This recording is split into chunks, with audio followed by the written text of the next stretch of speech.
আসনে 150 ব্যবস্থা কেউ কোনো লাগে নেই।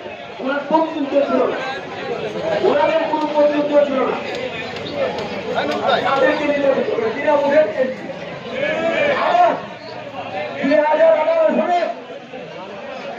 আবার একটা প্রশাসনিক নির্বাচন হয়েছে।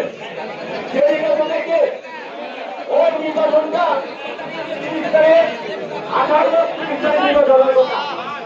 নির্বাচন 30 তারিখ নির্বাচন হওয়ার কথা, 29 তারিখ রাতের বেলায় আমার সামনে যারা পুলিশ বাহিনী রয়েছেন তাদের বুথে 29 তারিখ রাত্রে ভোটের বাক্স ভর্তি করে প্রশাসন এবং